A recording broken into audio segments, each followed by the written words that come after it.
Escrituras.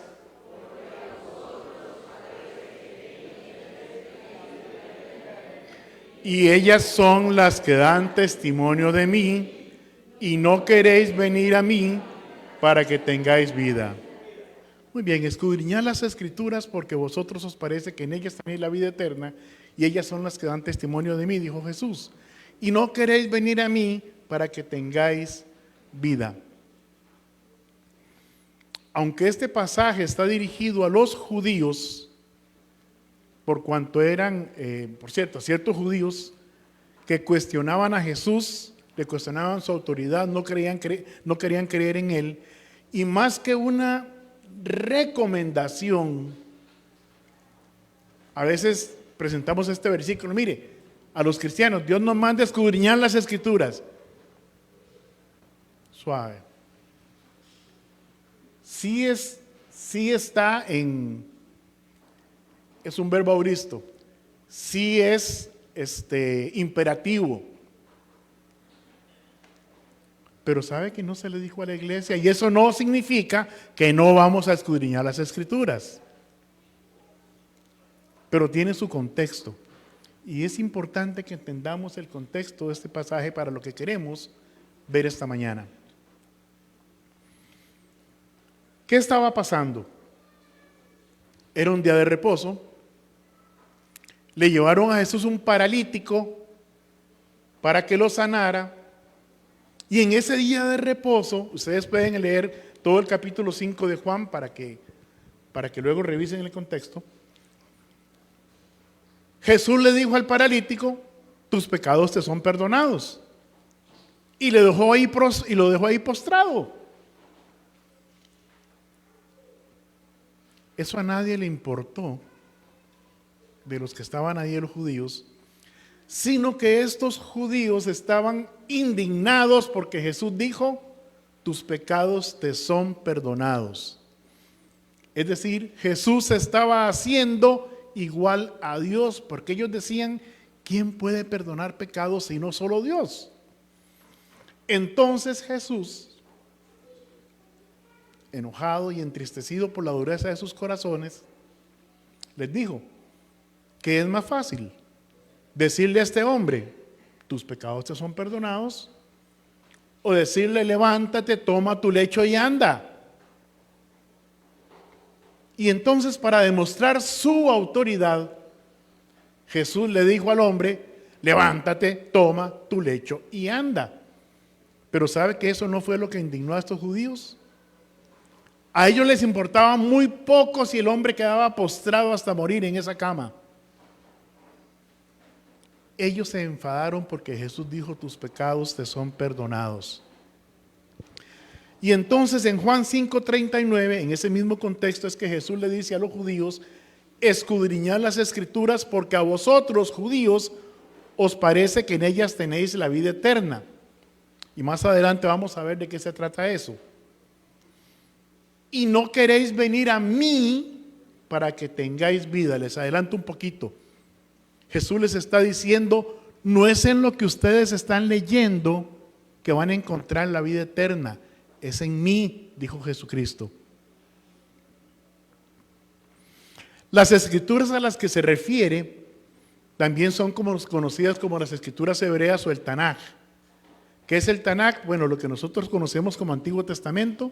Para los judíos ellos lo acomodan en 24 libros, la Torá, el Neviín y el Ketubim. La Torá, el Pentateuco, el Neviín, los profetas, y el Ketubim, los escritos. Ahí es donde están libros poéticos, libros históricos, etc. Y a esas escrituras se refiere Jesús diciéndoles a ellos, esas escrituras que ustedes leen con tanta devoción, con tanta religiosidad, son las que hablan de mí. Jesús afirma entonces que el estudio de los textos sagrados es importante, pero que su verdadero propósito es dar testimonio de Él, el Mesías. Pero los judíos, particularmente los líderes religiosos y políticos, se negaban a reconocer a Jesús como el Mesías de Israel, porque implicaba reconocerle como su rey. El problema que ellos tenían era que a pesar de su diligencia y religiosidad, no venían a Jesús para tener vida, buscando una comprensión de las Escrituras que no los conducía al mensaje de Jesús. Si ustedes leen ahí más abajito en Juan 5, Jesús les dice, ustedes tienen su esperanza en Moisés, pero es que Moisés no es su esperanza, soy yo. Estoy parafraseando el pasaje. Ahora, a ellos se les pide que usen las Escrituras, que las escudriñen para descubrir a Jesús, para entenderle, para conocerle, para saber quién es, para reconocer que lo tienen al frente. Me encanta ese pasaje que dice, bienaventurados los que sin ver creyeron, porque nosotros no vimos a Jesús, no caminamos con Él, no lo escuchamos predicar a Él y creímos. Los que tenemos a Cristo en el corazón, estamos seguros de nuestra salvación y creímos por fe, por la fe de Jesucristo. Pero Él los invita a que usen las Escrituras no solamente para descubrirlo a Él, para descubrirlo a Él y no solamente para acumular conocimiento, y que busquen la vida eterna a través de Él y no a través de los textos, que era lo que hacían esos líderes religiosos, especialmente los fariseos. Ahora, yo por mi experiencia, la mía, la de Eric Rovira, sé que no es fácil sentarse a leer la Biblia. Puede que para algunos de ustedes sea un deleite sacar una hora entera para leer la Biblia y otra hora para orar. Yo tengo que esforzarme en hacerlo. No voy a ser hipócrita, yo tengo que esforzarme para hacerlo. Hay cosas más divertidas. Lo que pasa es que no me siento a leer la Biblia, a estudiarla y a orar para divertirme. No lo hago por eso. A veces creemos que por haber escuchado tantos mensajes, que por haber leído tantas veces la Biblia, y a veces los mismos pasajes ya sabemos lo que dicen. Así que quiero compartir con ustedes algunas de las preguntas que yo me planteo cuando estudio la Biblia. Y me planteo diferentes preguntas según el tema que estoy estudiando.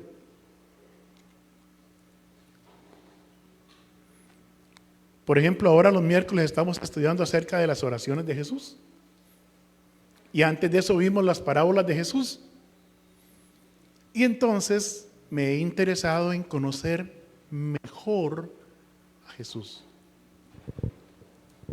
Voy a hacer una pregunta. El que quiera contestarla la contesta y si no, no digan nada, no se preocupen. No estamos en tiempo de clase. ¿Conoce usted a Jesucristo?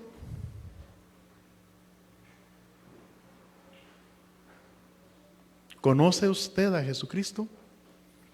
En las preguntas que vienen más adelante, me estoy tomando el atrevimiento, porque creo que es un atrevimiento, de no preguntar, ¿conocemos nosotros, hacemos nosotros, leemos nosotros? Sino que estoy preguntando, ¿conoce usted?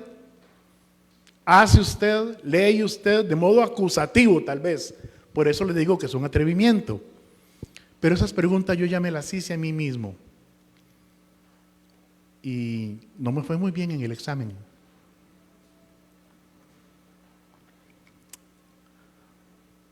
Cuando estudio la Biblia, me planteo esas preguntas. Entonces, por ejemplo, ahora que estamos conociendo más de Jesús, aprendiendo más de Él, sobre su doctrina, su historia, biografías de personajes bíblicos. Por cierto, yo no soy nada bueno en historia bíblica, no soy nada bueno en biografía bíblica, aunque la vimos en el seminario. No era mi fuerte, nunca fue mi fuerte. Aquí hay hermanos como Alexis Quiroz, como Miguel, como Chemita, y no sé cuáles otros, que usted les pregunta, ¿quién era el tatarabuelo del abuelo de fulano de tal? Fulanito. ¿Quién dijo tal cosa?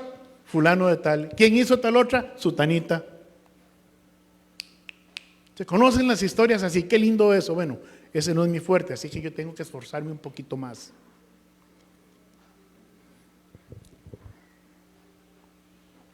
Y por eso acostumbro a estudiar la Biblia de cierta forma, para que mi mente pueda aprender o asimilar determinados conocimientos, llevarlos a mi corazón. Esa parte es muy difícil y la más difícil es ponerlo en práctica. Así que, como les dije, me voy a tomar el atrevimiento de tomar ciertas preguntas preguntándole a usted. Pero no se moleste conmigo.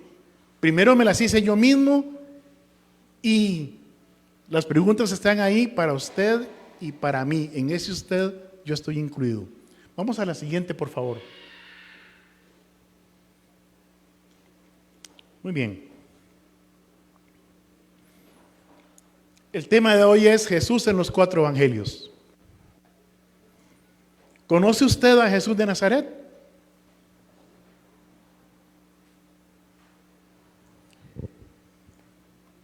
Voy a levantar la mano. Sí, yo conozco a Jesús de Nazaret. ¿Cuántos conocen aquí a Jesús de Nazaret? Amén, es mi Salvador. Vive en mi corazón. Me perdonó mis pecados, murió por mí en la cruz.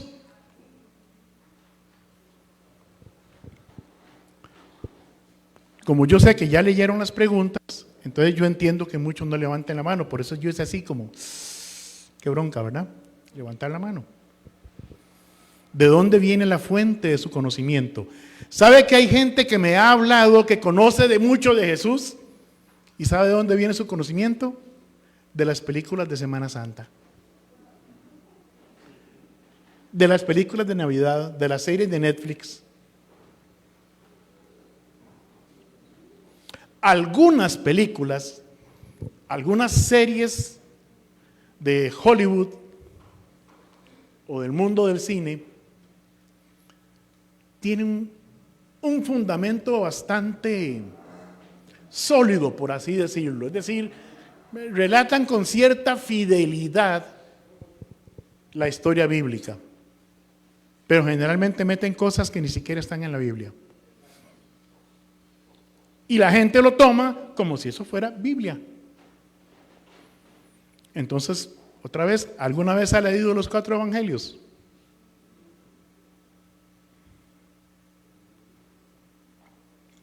¿Sabe por qué hay diferencias en los relatos paralelos en los evangelios? Si le comento que Jesús sentía alegría, enojo, compasión, angustia, temor, ¿usted me creería?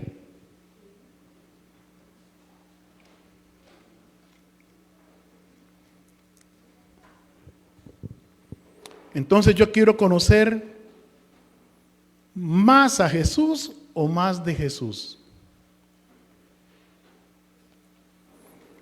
Y aquí voy a hacer una aclaración. No es lo mismo conocer más de una persona que conocer mejor a esa persona. La diferencia consiste en la calidad y la profundidad de la relación que tenemos con esa persona. Implica tener contacto. Conocer a una persona, conocer más de una persona, no mejor, conocer más de una persona implica tener contacto y familiaridad superficial. Vamos a tomar café juntos, pero no hablamos de cosas íntimas, personales. Vemos un partido de fútbol juntos, pero listo. ¿Sabe? Una vez hablando con un holandés, me decía, Eric, yo a usted lo respeto mucho, él era cliente mío, pero usted sabe que usted y yo no somos amigos, ¿verdad? Le digo, no, usted es mi cliente y yo soy su asesor. Pero ¿sabe por qué no somos amigos? Le digo, no, pero sospecho que me lo va a decir. Bueno, usted no me invita a sus cumpleaños ni a los de sus hijos. Ni yo lo invito a usted a mis cumpleaños ni a los de mis hijos. No tenemos una tradición de tomar café juntos un sábado en la tarde. No hablamos de cosas personales. Y teníamos varios años trabajando juntos. Yo sabía mucho de esa persona y esa persona sabía mucho de mí. Pero yo no sabía quién era él realmente y él no sabía quién soy yo. Sabía que soy cristiano. Más sabía que yo predicaba la palabra de Dios. Pero a él no le interesaba. ¿Por qué? ¿Me explico? Contacto superficial, familiaridad, conocer acerca de la persona. Es más, aún podríamos saber detalles íntimos de aquella persona, pero sin conocerla profundamente. Mientras que conocer mejor a una persona significa haber profundizado en una relación individual, entendiendo su personalidad, valores y experiencias a través del tiempo. Y eso solo se logra con una interacción cercana. ¿Sabe usted cuál es la personalidad de Jesús? Ay, hermano, yo nunca vi a Jesús, nunca conversé con él. ¿Sabe usted cuál es la personalidad de Jesús? ¿Cuál era su carácter? Gálatas 5, 22 y 23. Mas el fruto del Espíritu es amor, gozo, paciencia, benignidad, bondad, fe, mansedumbre, templanza. Amor, gozo, paz, paciencia, benignidad, bondad, fe, mansedumbre, templanza. Ese es Jesucristo en acción. Esa es la personalidad de Cristo. Eso fue lo que Él vino a dar. Por eso murió por nosotros en la cruz, como decía el himno, y como mencionó el hermano Marvin en su enseñanza. Entonces, para conocer mejor a una persona, necesitamos una relación profunda y cercana con ella. Es necesario interactuar con esa persona, compartir experiencias, emociones, pasar tiempo juntos. Algunos de ustedes varones, nosotros no somos tan buenos en eso, pero algunos de ustedes varones, su esposa le ha dicho: te conozco mejor que tu mamá. Hermanas, ¿alguna le ha dicho eso a su esposo? Te conozco mejor que tu mamá. ¿O se lo ha dado a entender? ¿Sabe que yo he vivido más tiempo con Gisela que con mis padres? Yo viví con mis padres 22, 23 años. Y tengo más de 40 años. Bueno, ya tengo 40 años. Vamos a cumplir el 21 de diciembre. Tengo 40 años de estar casado con esa mujer. ¿Quién me conoce más? Porque hemos tenido una relación íntima, cercana.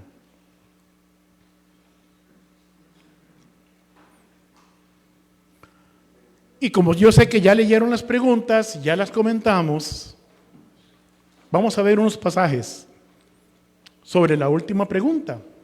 Jesús sentía alegría, enojo, compasión, angustia, temor.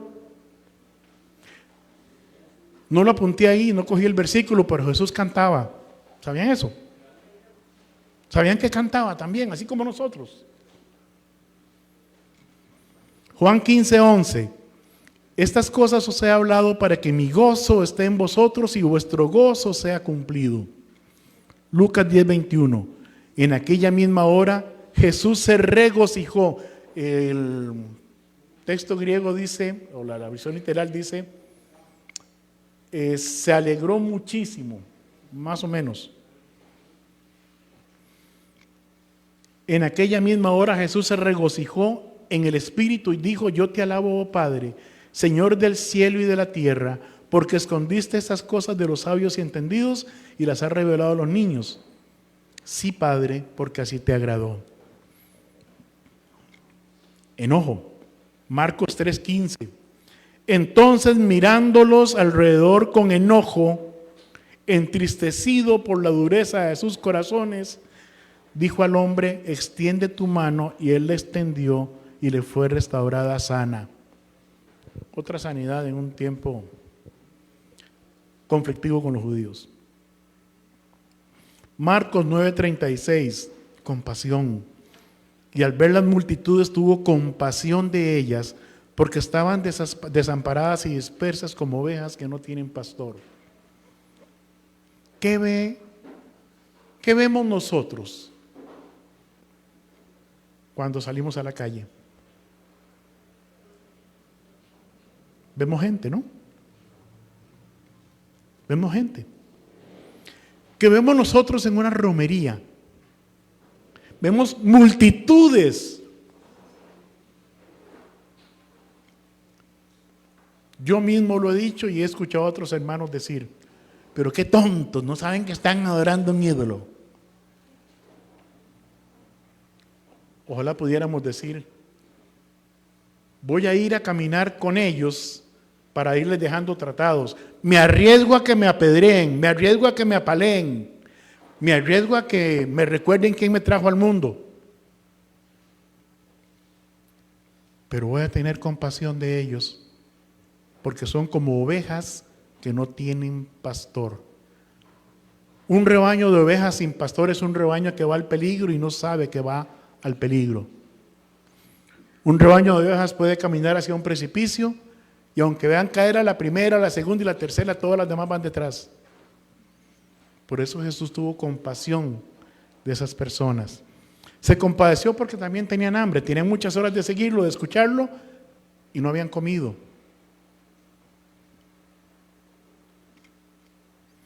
Mateo 26, 37 y 38.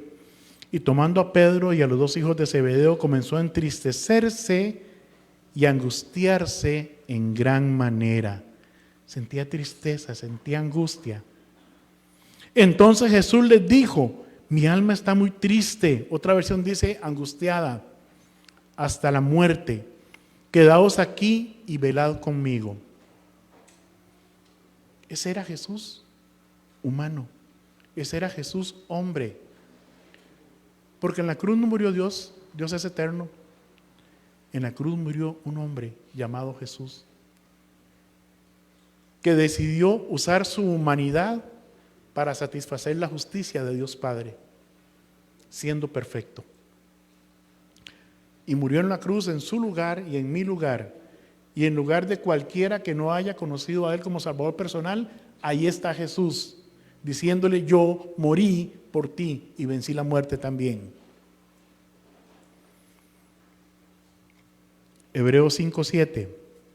Y Cristo en los días de su carne, ofreciendo ruegos y súplicas con gran clamor y lágrimas, al que le podía librar de la muerte, fue oído a causa de su temor reverente.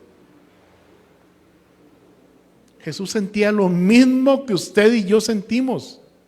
Se alegraba, se entristecía, se podía enojar.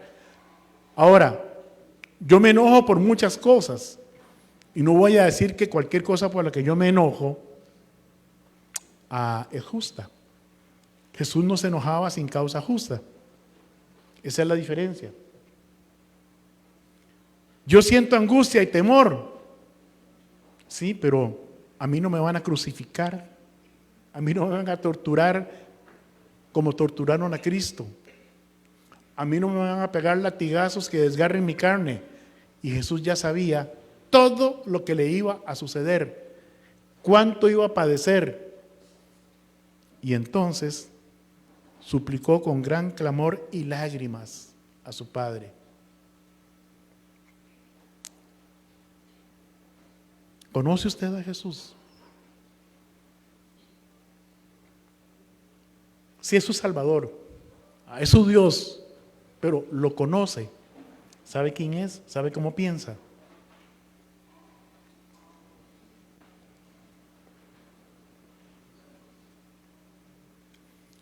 Para conocer a alguien, pues hay que escucharlo, trabajar con él, compartir con él, como dijimos. Ahora, ya que no tenemos forma de escuchar a Jesús como lo hacemos con cualquier otra persona, para obtener información de Él debemos acudir a las fuentes donde se nos da información sobre Él. No obstante, el acceder a ese conocimiento sobre Jesús no implica que le conozcamos mejor a Él. Vamos a tener conocimiento sobre Él. Hay un paso que debemos dar si queremos saber realmente quién es Él. Hay fuentes primarias que nos ofrecen datos biográficos sobre Jesús, los 4 evangelios. Y aquí les presento un esquema que puede servirnos de guía para estudiar los 4 evangelios y aprender quién es Jesús nuestro Salvador.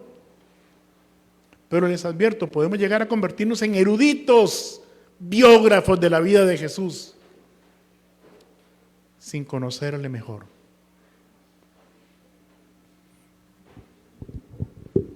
Vamos a ver, creo que andaba algo por aquí. Me encantan las bolsas profundas, pero a veces tienen sus incomodidades. Bien. ¿Funciona esto? Bueno, yo creo que ya la batería de esto no... Ah, no, sí. Más o menos. Ese sí tiene buenas baterías. Aquí, ¿verdad? Ok, vamos a la siguiente diapositiva, por favor.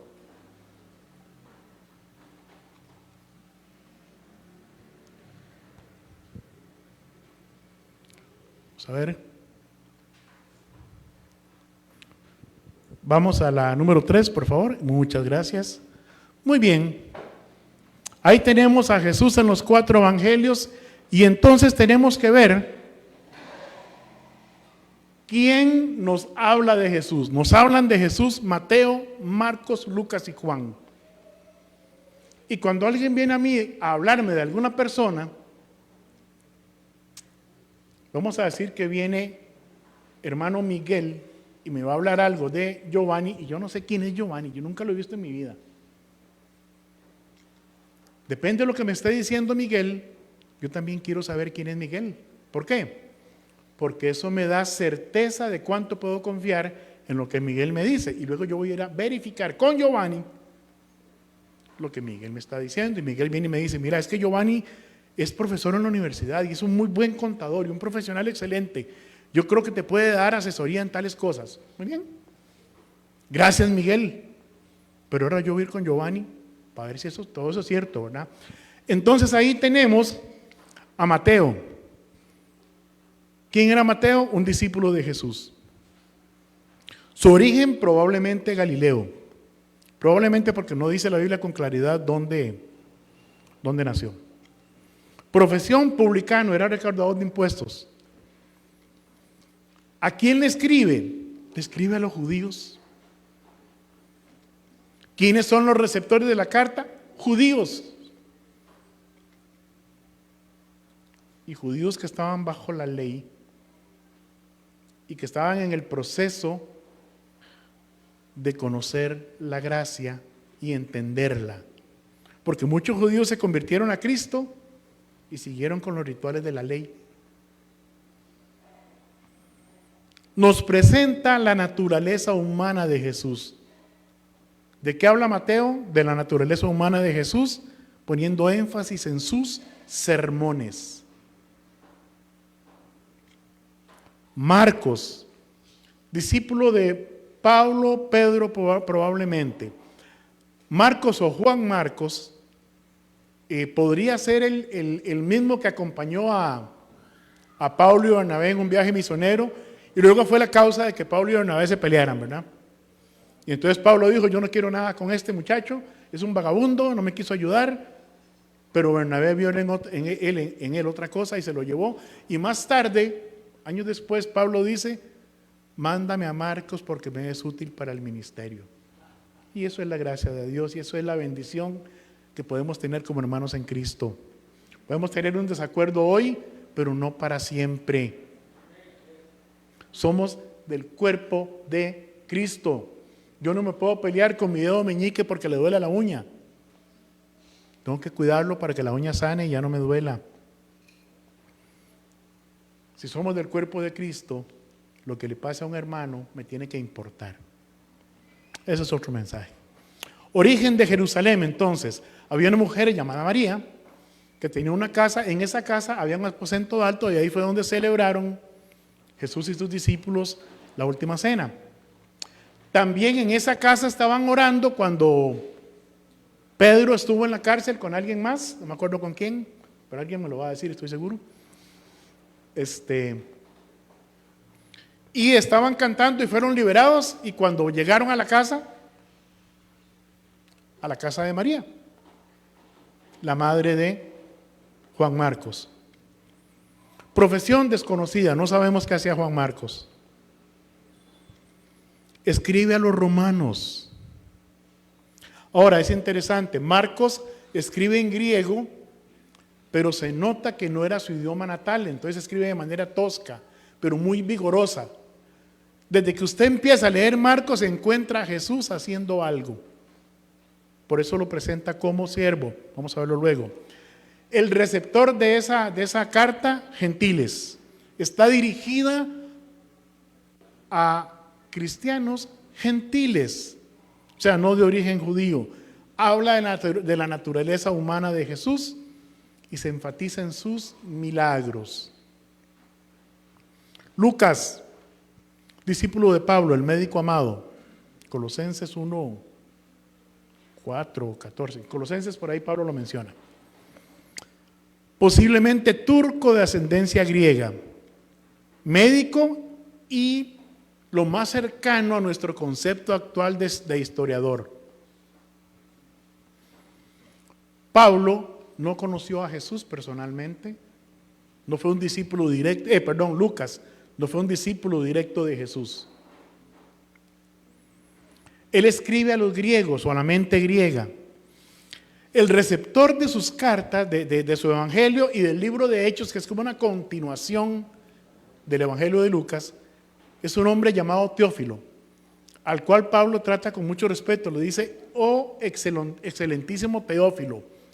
Pudiera ser que fuera una especie de mecenas, es decir, alguien que patrocinaba su investigación sobre Jesús, o alguien muy importante entre los griegos, entre los romanos, un noble probablemente, al que Pablo le estaba testificando y contando toda la historia de Jesús.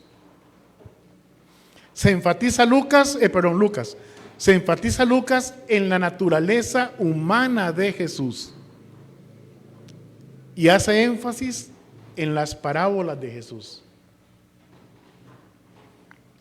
Juan, discípulo de Jesús, el discípulo amado, origen galileo, profesión pescador, escribe a todos, su evangelio es universal.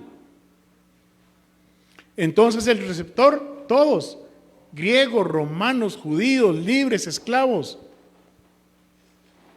presenta la naturaleza divina de Jesús y su énfasis está en las doctrinas de Jesús, en su enseñanza.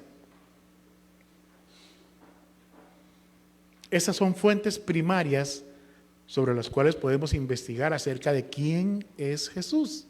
Ese Jesús que caminó en la tierra, que murió en la cruz, que resucitó al tercer día y que hoy llamamos nuestro Salvador y decimos que mora en nuestro corazón.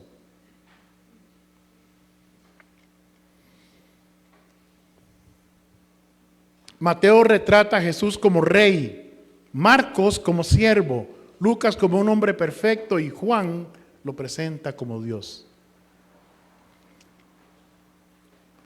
Mateo presenta una genealogía de Jesús, Mateo 1, 1 al 17. Marcos no presenta genealogía. Lucas presenta genealogía de Jesús en Lucas 3, 23 al 38. Juan no presenta genealogía. Mateo presenta la línea real de Jesús como descendiente de David por medio de su hijo Salomón, mientras que Lucas la presenta por medio de otro hijo de David que se llamaba Natán y presenta la descendencia biológica, física de Jesús, es decir, el linaje. Mateo nos lleva a José, tutor legal de Jesús. Lucas nos lleva a María, madre biológica de Jesucristo. no madre de Dios, ¿de acuerdo? Madre biológica de Jesucristo, el hombre que murió en la cruz, y como nunca pecó y fue justo, tuvo un sacrificio perfecto y agradable delante de Dios.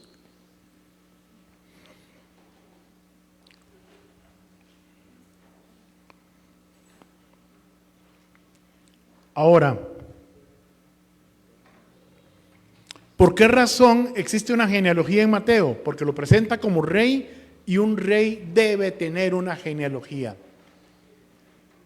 Pero Marcos no presenta genealogía porque un siervo no la necesita. Un esclavo a nadie le importa de dónde venía. Lo que importaba era que pudiera trabajar. Y así es como Marcos presenta a Jesús, como un siervo. Lucas, en cambio, lo presenta como un hombre perfecto, y un hombre perfecto debe tener una genealogía. Juan no presenta genealogía. Dios no tiene una genealogía. No encontramos un principio, un nacimiento de Dios.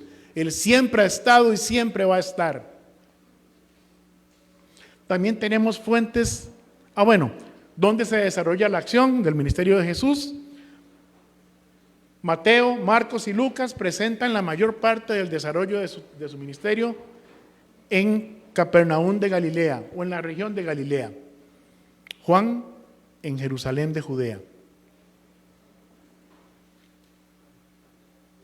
Ahora, también hay fuentes secundarias. Hasta aquí sabemos cosas, hermanos, que cualquiera puede investigar. Hasta aquí ahí podemos encontrar un montón de cosas más que cualquiera, cristiano, no cristiano, ateo, o donde usted quiere llamarlo, puede investigar. Y no por eso va a conocer mejor a Jesús. Va a saber mucho de Él, pero no le va a conocer mejor.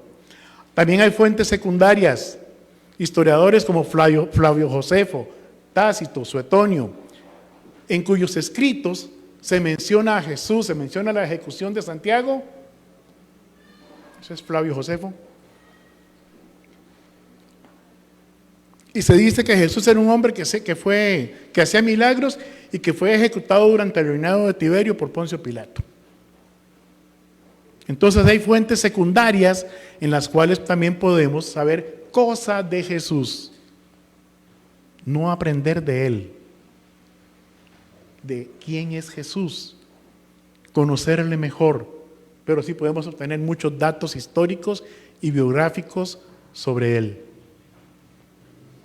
De manera que alguno de nosotros podría, como dije antes, convertirse en un erudito de la biografía de Jesús. Y no por eso conocerle mejor. No por eso mantener una relación cercana, íntima con Jesús. Vamos a la siguiente, por favor. Bien. Estoy sobre tiempo. Regáleme 5 minutos. ¿Cómo puede usted conocer a Jesús? ¿Cómo puede usted pasar tiempo con Jesús? ¿Estudia de forma sistemática la palabra de Dios? Para conocer mejor a Jesús, primero hay que conocerle como el Hijo de Dios que vino a este mundo a morir por los pecados de la humanidad. Y ahí estoy incluido. Y ahí está usted incluido. Y darle al hombre la posibilidad de alcanzar el perdón de Dios y la vida eterna. Romanos 3:16, Juan 3:16, porque de tal manera amó Dios al mundo, que ha dado a su Hijo unigénito para que todo aquel que en Él cree no se pierda, mas tenga vida eterna. Romanos 3:21 al 26, pero ahora aparte de la ley se ha manifestado la justicia de Dios testificada por la ley y por los profetas. La justicia de Dios por medio de la fe en Jesucristo para todos los que creen en Él, porque no hay diferencia, por cuanto todos pecaron y están destituidos de la gloria de Dios, siendo justificados gratuitamente, no por obras, por medio de la fe en su sangre, para manifestar su justicia a causa de haber pasado por alto en su paciencia los pecados pasados. ¿Quién pasó por alto en su paciencia los pecados pasados? Dios Padre, para darnos una oportunidad en Cristo, con la mira de manifestar en este tiempo su justicia, a fin de que Él sea el justo y el que justifica al que es de la fe de Jesús. Romanos 5:8, mas Dios muestra su amor para con nosotros, en que siendo aún pecadores, Cristo murió por mí, por nosotros. 1 Juan 2:25, y esta es la promesa que Él nos hizo, la vida eterna. Ya terminando, Hebreos 10:10, en esa voluntad somos santificados mediante la ofrenda del cuerpo de Cristo, hecha una vez para siempre, un sacrificio perfecto. Que usted ya reconoció que es pecador, se arrepintió delante de Dios, le pidió perdón, invocó el nombre del Señor, recibiéndole como su único y suficiente Salvador personal, usted es un hijo de Dios. Y según lo que enseña el Nuevo Testamento, usted ya tiene el Espíritu de Dios morando en usted. Gálatas 4:6, y por cuanto sois hijos, Dios envió a vuestros corazones el Espíritu de su Hijo, el cual clama, Abba Padre. Pero ¿sabe que ese es el primer paso para conocer a Jesús? Para conocerlo mejor. Jesús puede ser mi Salvador, pero ¿es mi Señor? Jesús, yo le llamo Dios, pero sé quién es Él, le conozco. Pasa usted tiempo con Jesús. Los miércoles en el culto virtual estamos estudiando las oraciones de Jesús. Y ya estudiamos, como dije, las parábolas de Jesús. Estamos aprendiendo de Él, que fue un hombre de oración. Él pasaba tiempo con su Padre para fortalecerse y hacer la voluntad de aquel que lo había enviado. Luego envió a sus discípulos y de la misma manera, como dijeron los chicos de la escuela dominical acá, nos envía a nosotros a predicar el Evangelio por todo el mundo. Pero oiga, ¿cómo puedo yo presentarle a usted a alguien que yo no conozco? ¿Cómo puedo contarle a usted quién es Jesús si yo mismo no sé quién es? Porque no me meto en la Biblia a escudriñarla. Esa palabra escudriñar significa investigar, inquirir diligentemente. Los judíos no conocían a Jesús y lo tenían al frente. Muchos de nosotros no le conocemos y vive en nuestro corazón.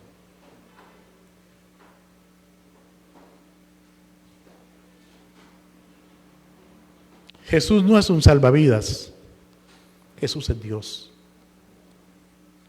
que se encarnó y murió en una cruz por usted y por mí, que se tomó la molestia de dejar su trono de gloria para venir a caminar entre los mortales como un mortal más, someterse a la obediencia a su Padre y por causa de esa obediencia morir en una cruz, para que usted y yo tuviéramos esperanza de vida eterna.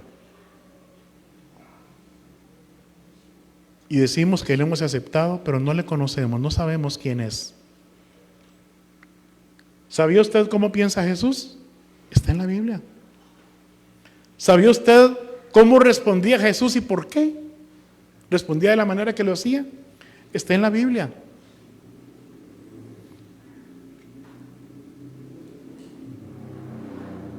¿Estudia usted de forma sistemática la palabra de Dios? Y es que estudiar la palabra de Dios es mucho más que leer, mucho más que memorizar versículos. Necesitamos entender el mensaje original dado a los receptores originales y aplicarlo a nuestra vida hoy. Y eso requiere dedicación y disciplina. Y entonces alguno me va a decir, ay hermano, es que yo no tengo el tiempo que tiene usted. Yo no fui a un seminario, yo no fui a un instituto. Y si lo predicara hermano Marvin, le dirían, hermano, es que usted está a tiempo completo. Usted tiene todo el día para hacer eso. Ojalá fuera cierto, ¿verdad? Voy a hacerle una pregunta directa. Porque en algún momento yo me la hice también. ¿Cuánto tiempo gasta usted viendo partidos de fútbol, series de televisión o videos chistosos en redes sociales? ¿Cuánto tiempo?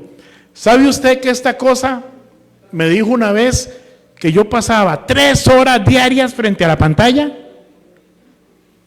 Y yo dije, esta cosa está loca, ¿haciendo qué? Bueno, yo trabajo con el teléfono, es decir, tengo un WhatsApp de trabajo y los clientes me escriben ahí, pero usted sabe que eso no consume más de 1 hora al día con mis clientes. Y si usted le pregunta a mi familia, yo paso hablando por teléfono, pero es un ratico aquí, un ratico allá, un ratico allá. Yo calculo que es 1 hora, tal vez 2 horas al día. Y el resto del tiempo que esta cosa dice que yo paso frente a la pantalla. Entonces, ¿sabe qué hice? Quité Instagram. Yo no tengo Instagram. Quité Facebook, solo lo tengo en el iPad y en la computadora para cuando hago las transmisiones de los cultos virtuales y cuando pongo alguna cosa que considero importante poner. Entonces eso redujo mi tiempo en pantalla y aumentó mi tiempo en la Biblia.